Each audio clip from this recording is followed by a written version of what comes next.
Hi hello வணக்கம், welcome to UV cookery. இன்றைக்கி நம்ம பார்க்க போகிற ரெசிபி பிசிபெல்லாபாத். நம்ம ஊர் ஸ்டைலில் சொல்லணுன்னா சாம்பார் சாதம் தாங்க.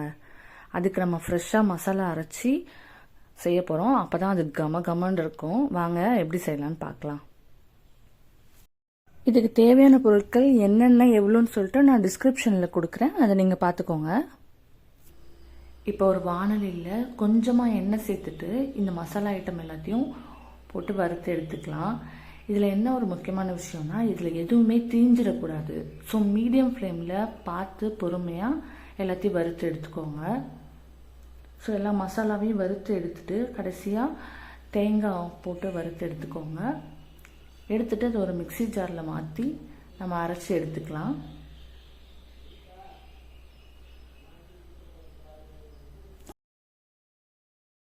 அதுக்கு முன்னாடி இந்த பெருங்காயத்தை கொஞ்சமாக எண்ணெய் ஊற்றி இந்த மாதிரி உப்புற மாதிரி வறுத்து எடுத்துக்கோங்க. அதையும் இந்த மசாலா கூட சேர்த்து அரைச்சிக்கலாம்.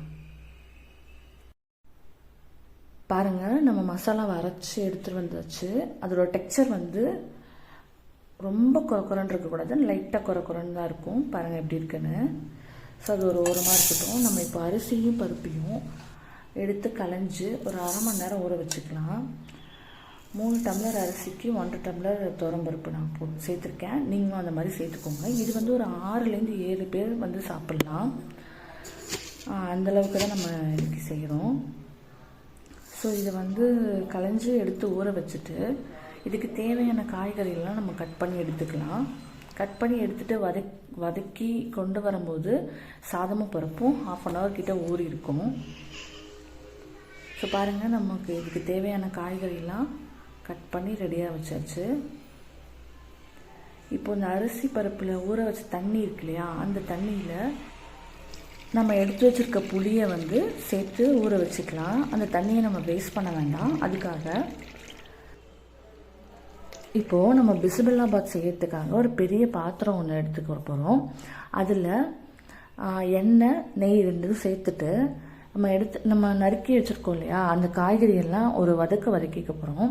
வெங்காயம், பச்சை மிளகாய், கருவேப்பிலை, தக்காளி, அப்புறமா நம்ம நறுக்கி வச்சுருக்க காய்கறிகள் அவரைக்காய், முள்ளங்கி, பீன்ஸ், கேரட், உருளை, இது எல்லாத்தையும் ஒரு வதக்கிக்க போகிறோம் ஒரு டைம். அதுக்கு தேவையான அளவு உப்பு சேர்த்துக்கோங்க. நான் ஒரு 2 டீஸ்பூன் உப்பு சேர்த்துருக்கேன், கல் உப்பு. உங்களுக்கு தேவையான அளவு உப்பு சேர்த்துக்கோங்க. சேர்த்துட்டு அது கூடவே 1/4 டீஸ்பூன் மஞ்சத்தூள், 2 டீஸ்பூன் குழம்பு மிளகாய் தூள் சேர்த்துருக்கேன். சேர்த்துட்டு நம்ம ஊற வச்சிருந்தோம் இல்லையா அரிசி பருப்பு, அதே இது கூட சேர்த்துட்டு அதுக்கு தேவையான அளவு தண்ணி. இப்போ நான் பார்த்தீங்கன்னா 3 டம்ளர் அரிசி 1 டம்ளர் பருப்பு எடுத்திருக்கேன். ஸோ அதனால் நான் ஒரு 11லேருந்து 12 டம்ளர் தண்ணி ஊற்ற போகிறேன். எப்போதும் ஊற்றுறதோட அதிகமாக தான் ஊற்றணும். ஏன்னா இது நம்ம கன்சிஸ்டன்சி ஃப்ளோயிங் கன்சிஸ்டன்சியாக இருக்கும் சாம்பார் சாதம் அப்படிங்கிறதுனால. அதனால் எக்ஸ்ட்ராவே தண்ணி ஊற்றிக்கோங்க. இதுக்கு தேவையான உப்புலாம் சேர்த்துட்டோம். கடைசியாக இது கொதி வந்ததுக்கப்புறமா நம்ம எடுத்து வச்சிருந்த புளி இருக்குன்னா அதை கரைச்சி இது கூட சேர்த்துக்கோங்க.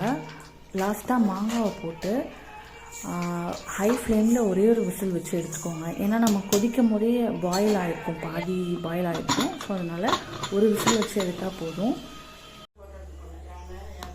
இப்போது விசில் வச்சு எடுத்ததுக்கப்புறமாவும் உங்களுக்கு ரைஸ் ட்ரையாக இருக்குது அப்படின்னு நீங்கள் ஃபீல் பண்ணிங்கன்னா கொஞ்சமாக ஹாட் வாட்டர் கலந்து விட்டு கிளறிட்டீங்க அப்படின்னா அந்த கன்சிஸ்டன்சி உங்களுக்கு கிடச்சிரும்.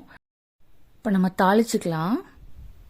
இதுக்கு ஒரு வானலியில் நெய், எண்ணெய் 2 சேர்த்துக்கோங்க.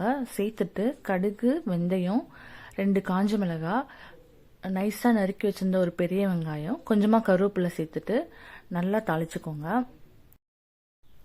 இது கூடவே கொஞ்சமாக பெருங்காயத்தூள் சேர்த்து வதக்கிக்கோங்க.